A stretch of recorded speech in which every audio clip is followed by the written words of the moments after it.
Good morning to each one of you, especially if you've come in or have tuned in since we began. My name is Ben. I'm a pastor here at Henderson Assembly of God, and thankful for you, thankful for those viewing in today. We do each week. We have those that are either home or on the road or watching from a screen, so we appreciate each one of you.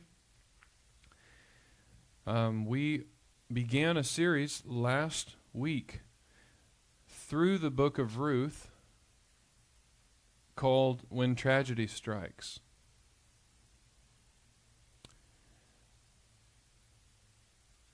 Unfortunately, it's not if, but when tragedy strikes in a fallen, broken world that we live in. And when it does,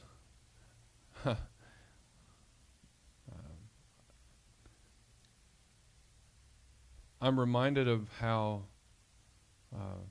that breaks the heart of God when tragedy strikes. And I think it should break our hearts as well as we see people. Because in this world we have tragedy and things that occur that sometimes are part of our doing. But then there's other times when we're completely disconnected from, like, that this is in no way judgment or the consequences of something that we've done. It's just horrible things happen in this fallen, broken world. And rather than just God kind of washing his hands of it, he's positioned his church on this earth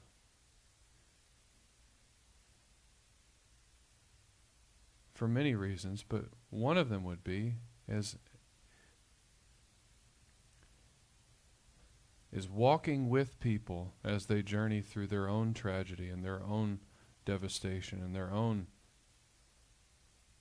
trials and sufferings. And in addition to his church, he certainly continues to provide comfort, strength, encouragement. So, sometimes through his church, and sometimes he just chooses ways of doing that on his own. But I'm reminded of a God that hasn't washed his hands of the broken world that we're in, but he sent his Son into it and to redeem it, and he's still doing that. He's still redeeming things. So, the book of Ruth takes place during one of Israel's darkest moments. As we look into the history of Israel, one of their darkest times, that's when this story takes place. That's key. That's not to be ignored. That's crucial to understand why this book. It helps us understand the purpose of this book, knowing when this story took place and what God was doing in this story in the midst of one of Israel's darkest times. But the final verse of the book of Judges sums it up well, because the time that Ruth took place in was during the time of the Judges. And so the book preceding Ruth in our Bibles today is a book called Judges. And the very last verse of Judges, chapter 21, verse 25, sums it up well. And that in those days, the time of the Judges, in those days, that's what it's referring to. In those days, which Ruth is also written in. The story of Ruth takes place inside the time of Judges. So, in those days, there was no king in Israel. Everyone did what was right in his own eyes.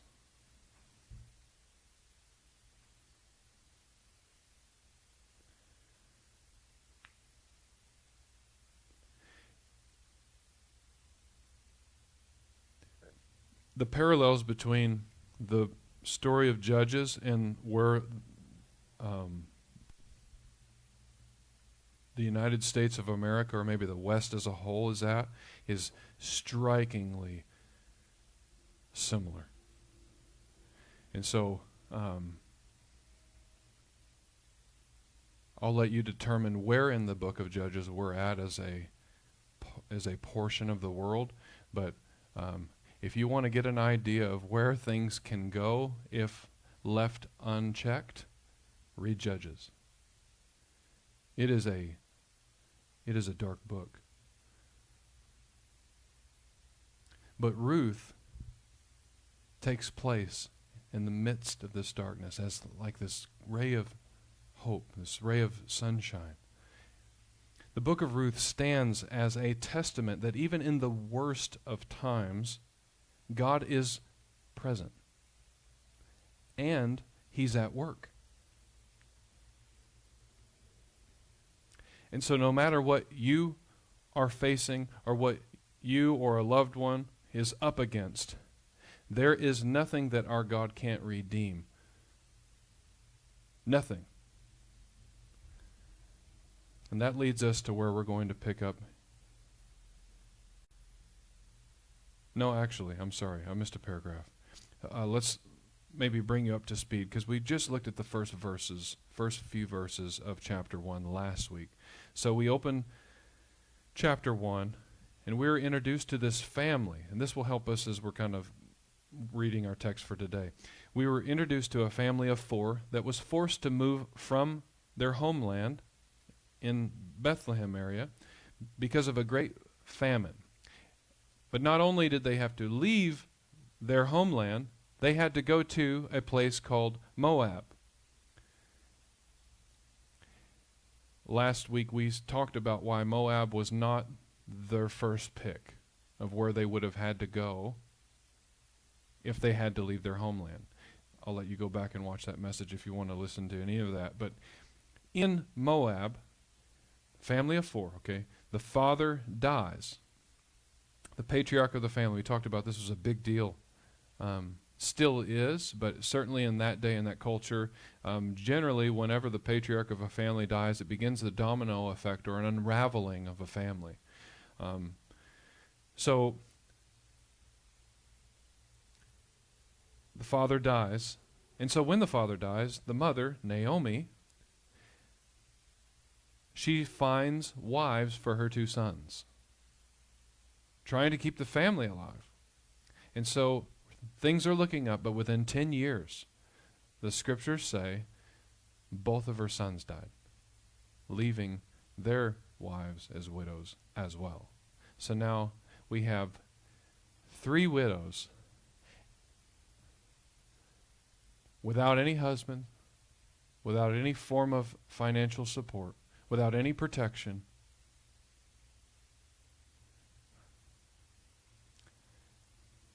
And so our takeaway from last week would be is when tragedy strikes, don't give up. As we're about to read, Naomi, as swings continued to come, she continued to find a forward. She did not do what Job's wife in another book of the Bible admonished him to do, and that's to just, why don't you just roll over and die and curse God? She doesn't do that. She just keeps going. And for some of you, you'd say, well, there's no other option. So you would relate well with Naomi.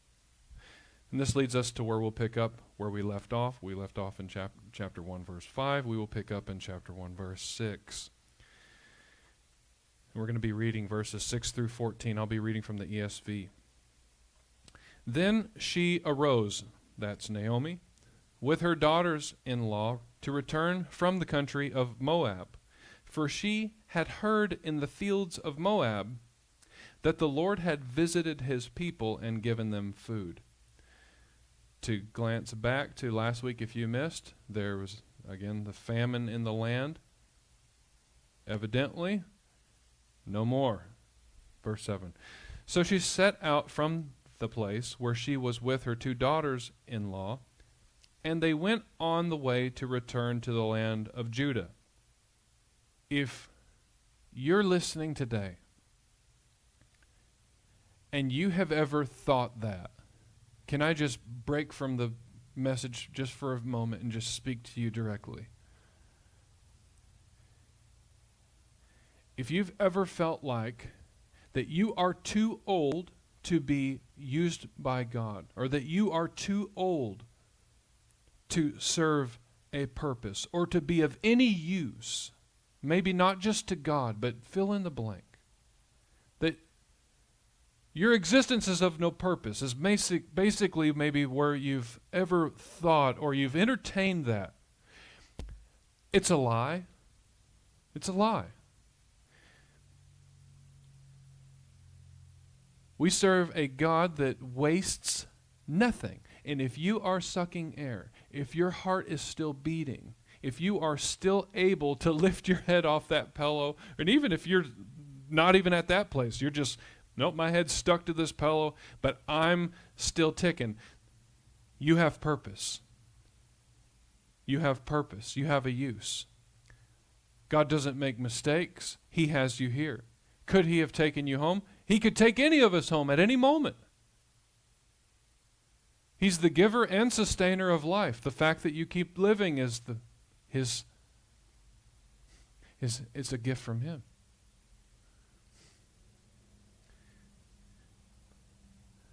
But please recognize that thought and categorize it properly. Like reconcile that thought into the proper category on lie. Lie of the enemy. Untrue. Don't entertain that thought. It doesn't lead to a good place. And some of you are like, I've never had that thought because I'm not advanced in years. Well, then let me make it a little more practical or applicable in your scenario. Have you ever realized that you found your worth in what you do rather than who you are?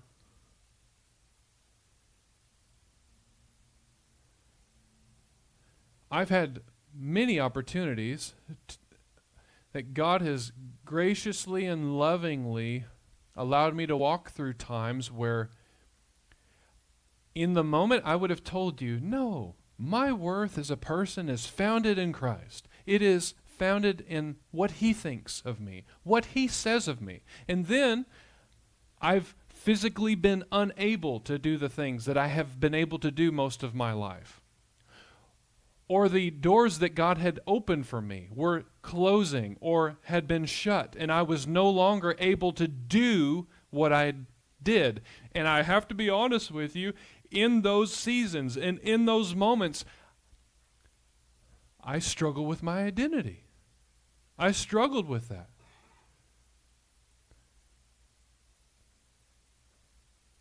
And although I would love to give you some other reason, it would not be a true one. The reason I'd have to say was because I found my worth in what I could offer someone or something else. I found my value and my purpose in what I did rather than who I was. Because who I am doesn't change. Whether I'm pastoring, whether I'm teaching, whether I'm mowing the lawn, or whether I'm trying to find a job.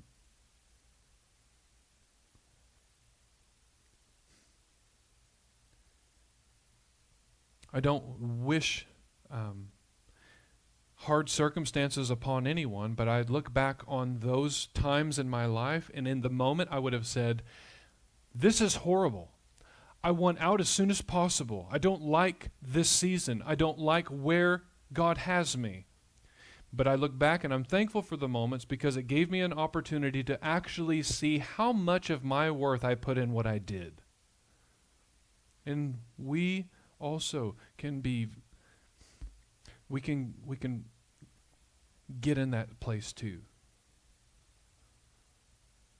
And that's where Naomi is. I have nothing to offer you women.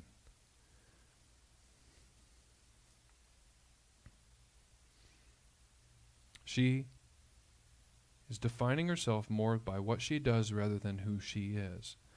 But can we give this woman some slack? I mean, she has left her homeland. She has lost her husband. She has then lost the only hope of her family continuing to live on in the death of both of her sons in a land that wasn't hers. And now she's responsible for these two other widows, or feels responsible nonetheless. This woman has literally lost all that she cherished most other than her faith in God.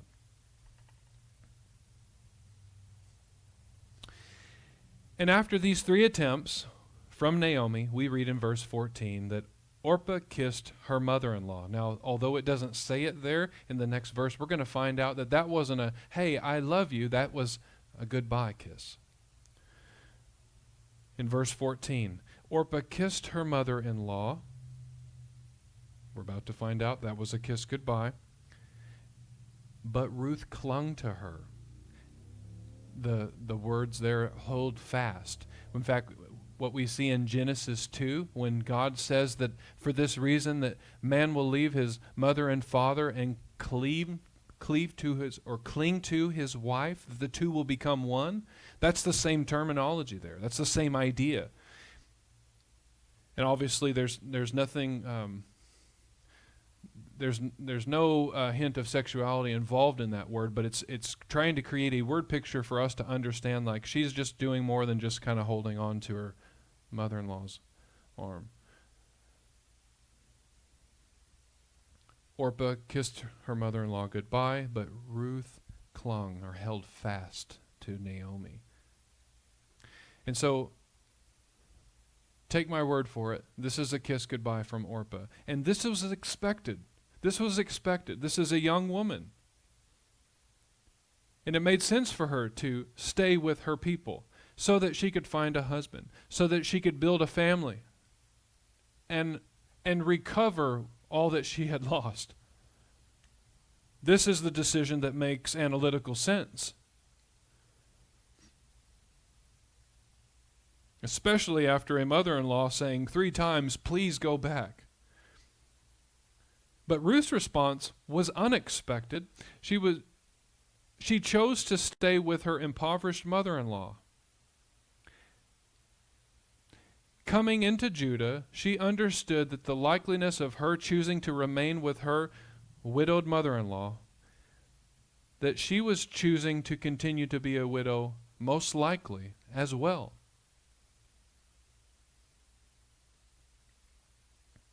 Continuing in verse 15. And she said, this is Naomi speaking, see, your sister-in-law, referring to Orpah, has gone back to her people and to her gods. Return after your sister-in-law.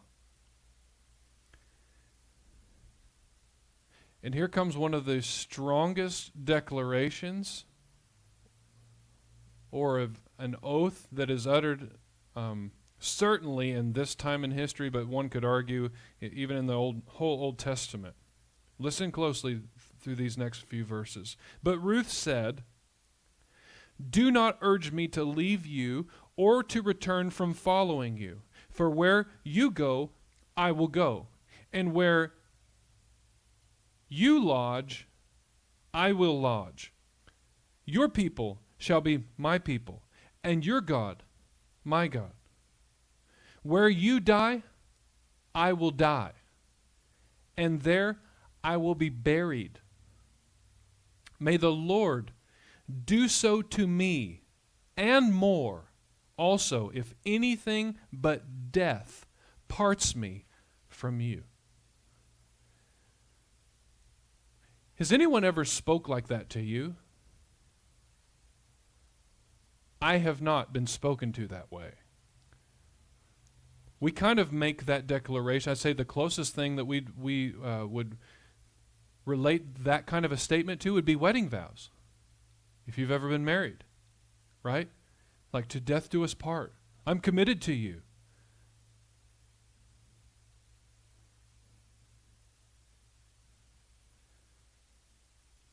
But again, this is not husband and wife. This is daughter-in-law to mother-in-law, both now widows. And verse 18 says, and when Naomi saw that she was determined to go with her, she said no more. What do you say to a statement like that? I'm not going.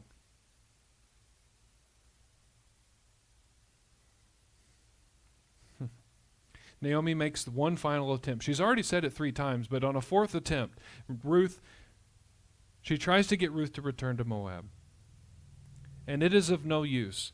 Ruth has made up her mind, and in a beautiful, emotionally charged poetic response, Ruth describes her determination to remain with Naomi. Like to live out, to actually live out this holding fast to.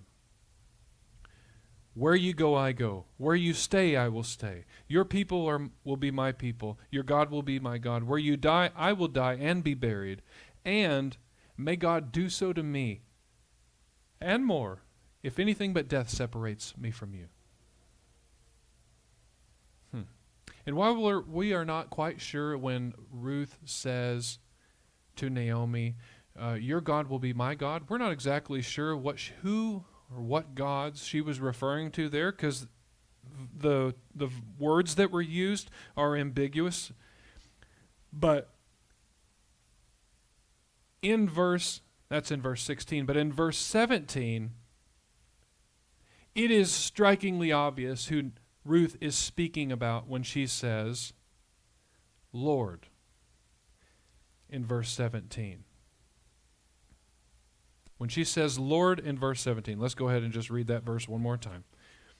Where you die, I will die, and there I will be buried. May the Lord do so to me, and more also, if anything but death parts me from you.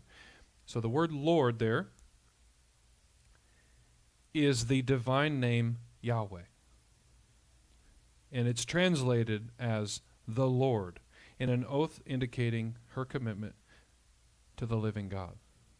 So while we're not quite sure who she was speaking of in verse 16, because the words that are used there could mean more than just this Yahweh, this God of Naomi's, verse 17 is utterly clear. She is speaking about your Yahweh will be mine. Your Lord will be my Lord. And so the word Lord there, again,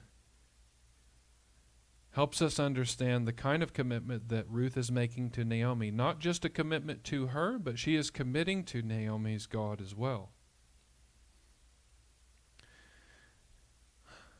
So Ruth was not only choosing to leave behind her family, her people, and her land. She did that, and she was journeying with these other 2 women on their way back to the land of Judah. But also, she wasn't just choosing that. She was also choosing to cling to Naomi. She was choosing to cling to her land. She was choosing to cling to her people. And most of all, she was choosing to cling to Naomi's God, Yahweh, Lord. And after Naomi heard these words, she said no more. Continuing in verse 18. So the 2 of them went on until they came to Bethlehem. And when they came to Bethlehem, the whole town was stirred because of them. And the women said, Is this Naomi? She said to them, Do not call me Naomi. Call me Mara. For the Almighty has dealt very bitterly with me. I went away full, and the Lord has brought me back empty. Why call me Naomi, when the Lord has testified against me, and the Almighty has brought calamity upon me? So Naomi returned, and Ruth the Moabite, her daughter-in-law, with her, who returned from the country of Moab, and they came to Bethlehem at the beginning of barley harvest.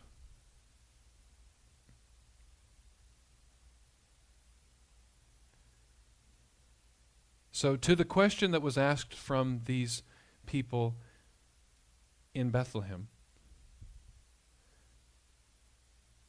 is this Naomi? Naomi makes two proposals. That she be allowed to change her name from Naomi, meaning sweet or pleasant, to Mara, which means bitter.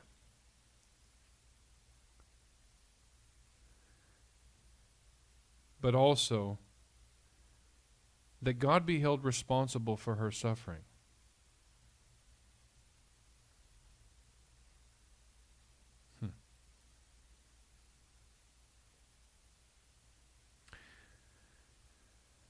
So I think it pretty clear that, or safe to say, that Naomi's not in a good place. But she's grieving. Is anyone today in grief and or recently walked through a time or a season of grieving?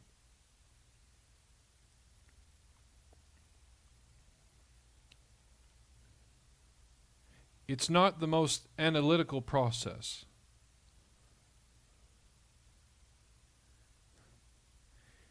I think in the West we could do a better job of grieving how people in the East grieve. Like they're literally given time and space to weep, to talk about, to not be okay with things.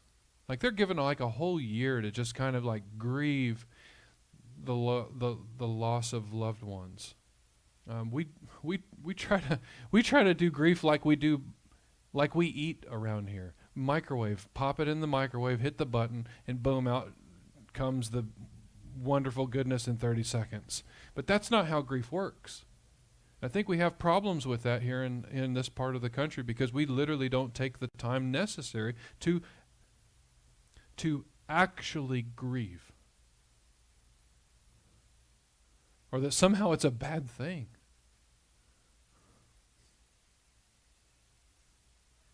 It can't be a bad thing because God grieves. But Naomi's not in a good place. But you know what? She shouldn't be. Life has unraveled, and all that she held dear, other than her God, has left. And I love what's not here in this text. Nowhere is there any mention of anyone telling Naomi, "Now, Naomi, God didn't do this." None of that. There is not an account.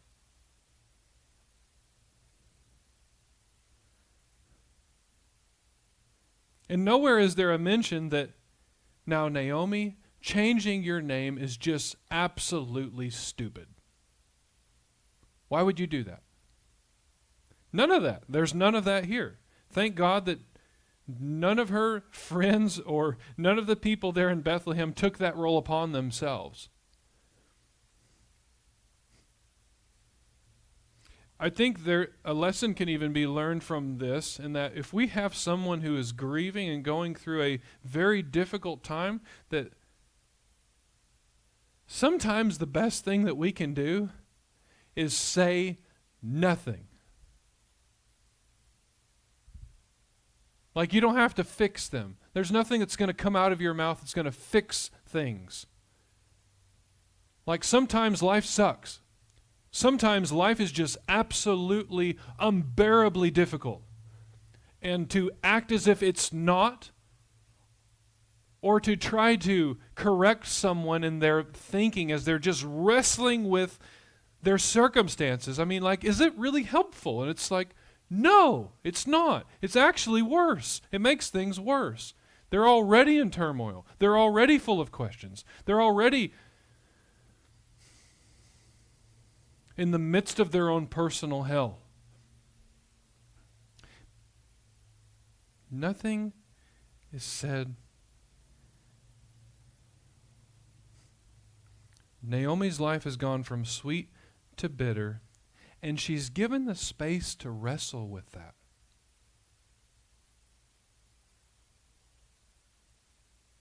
But she's not alone.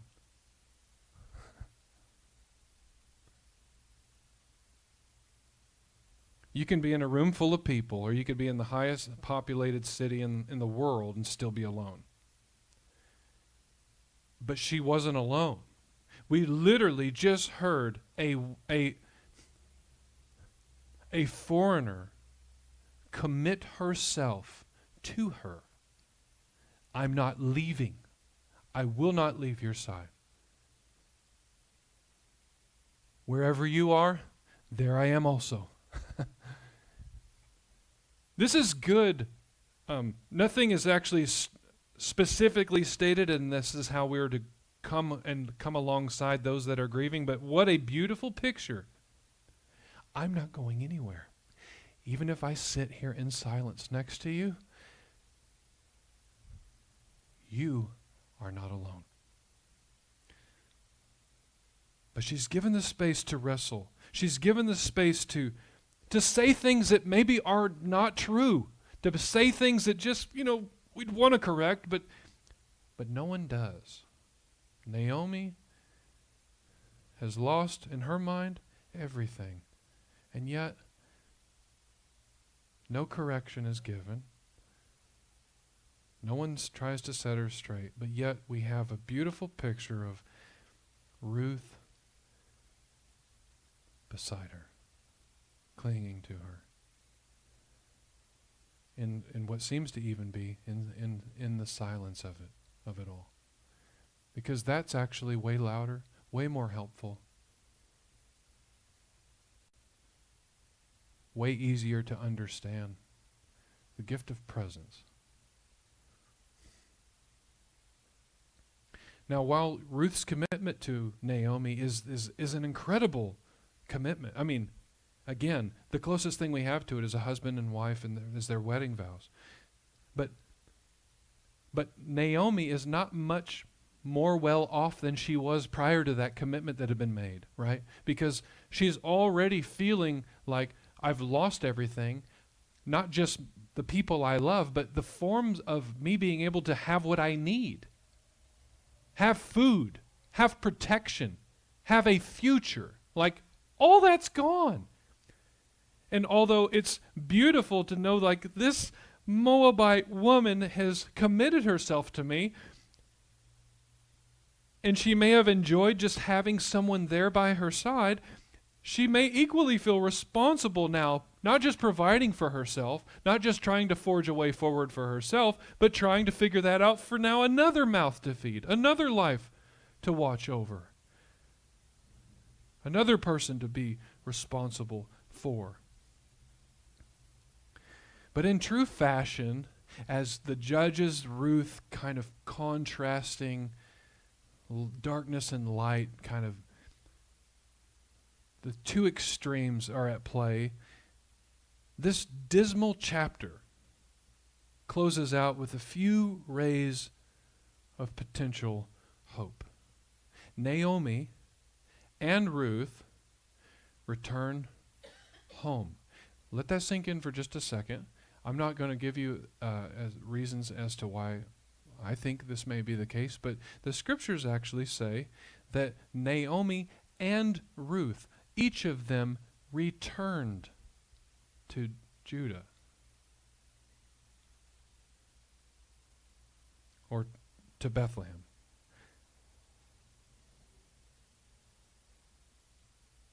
We know this is nothing new for Naomi.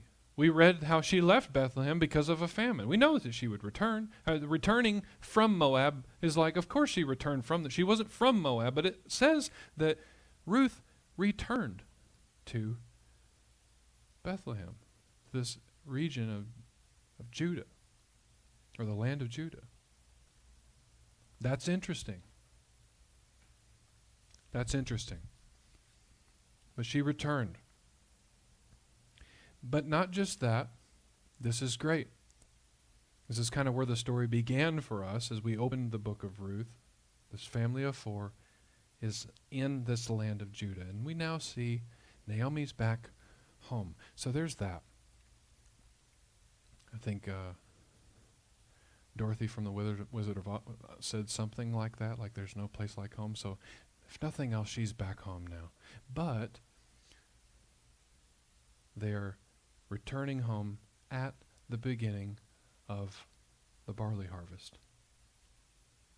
which sets the stage for chapter 2 and what is awaiting in the barley harvest. But maybe more so specifically coming from chapter 1, that the fact that barley harvests don't happen in famines. They don't.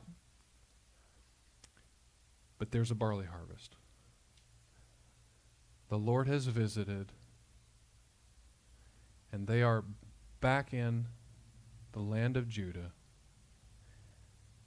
and it is about time for the harvest.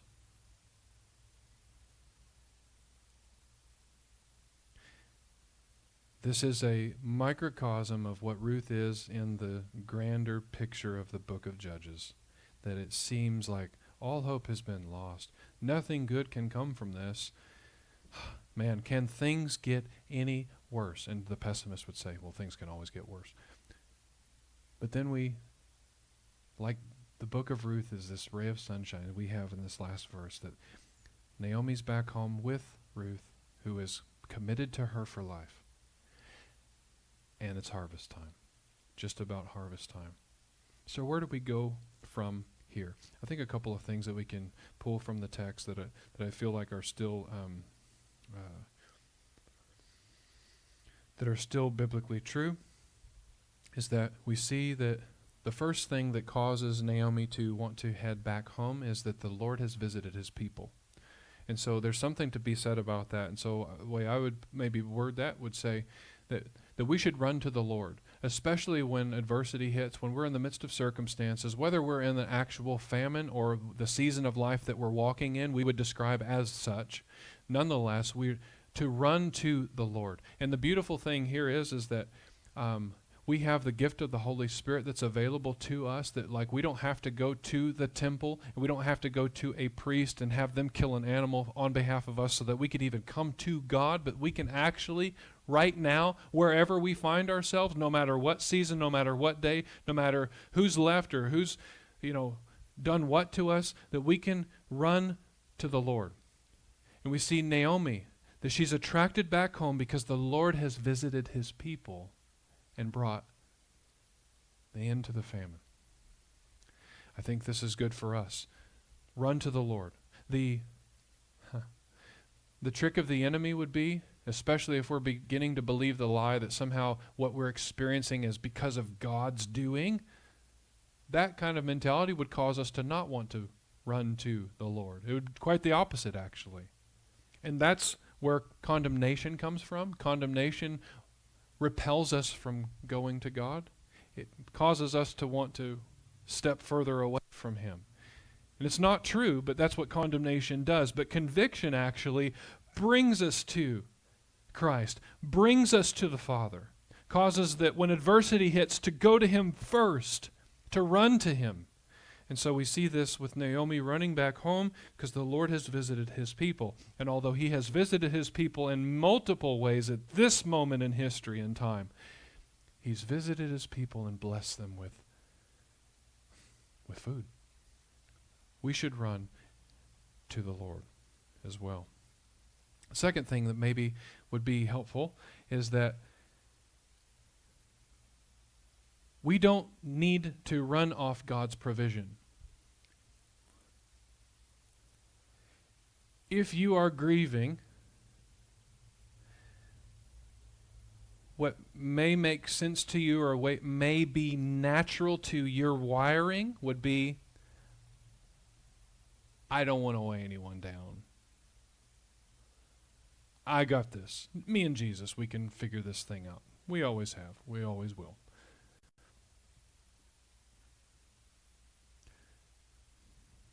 True, Ruth did not have much to offer Naomi because she is also a widowed woman.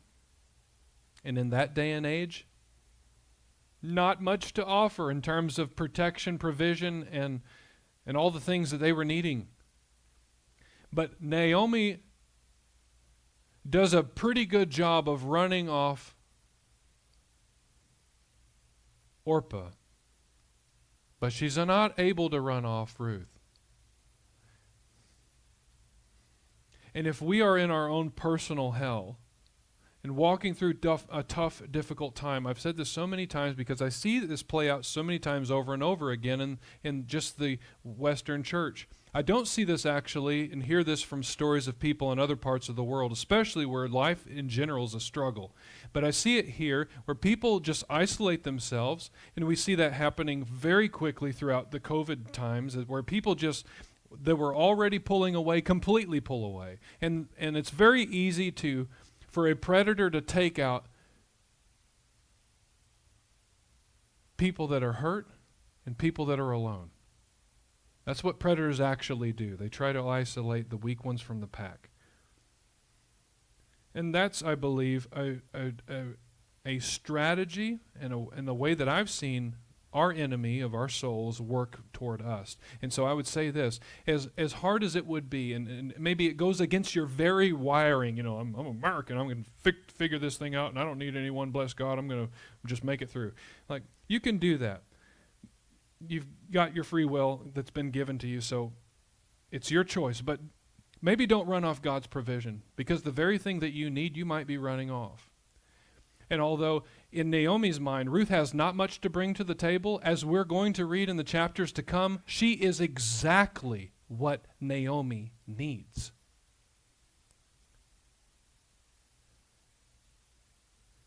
Don't be surprised that when God shows up in an answer to your prayer in a way or in a person that you would think, that's the last person I need right now. That's the last person. Like, that's almost an unanswer to a prayer. Certainly not an answer to my prayer. But actually, Ruth, as we're going to find, is exactly what God had brought to her for the moment that she needed in that time.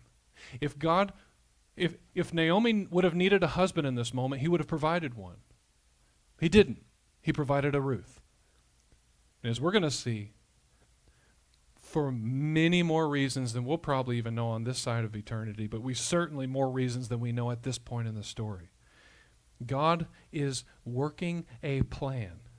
We talked about it earlier. His ways aren't our ways. His thoughts are higher than our thoughts. So as the heavens are higher than the earth, so are his ways above ours. So like, he's always got a plan. He's always doing something. He's always working behind the scenes. So maybe let's not run off God's provision and think, bless God, I got this. Because Naomi almost does that. So, to bring this full circle, as Naomi ends the chapter, you know, she says, I left full, which is kind of funny because there was a famine going, so she probably wasn't that full. But she had her family. Let's just give her that. I left full, and I've come back, what'd she say? Empty. Yeah. I've left full, but I've come back empty, is what she told the Bethlehemites. There's not Bethlehemites. The people from Bethlehem. So if you're running on empty, if you are here and you are running on empty, maybe tragedy hasn't struck, maybe life's not that bad, but it's just not great. If you're running on empty, though, if you're running on fumes, man, if you are running on empty, run to the Lord, not from him, and don't run off his provision. And you're like, well, that's the most obvious thing that I've ever heard anyone say. And it's like, well, then why do we do that, though? When we're running on empty, why do we run from the Lord? Why do we run from his church? Why do we run from the provision he tries to bring? Why do we try to run from the things that he's provided for us and think, I've got this. It's just me and Jesus. That's all that I need. I don't know why. Maybe it's just that human propensity to just figure this thing out, and I'm going to bless God, do this on my own. And there's something to be said about that mentality of just, we're going to do this thing. We're going to go after and achieve this goal.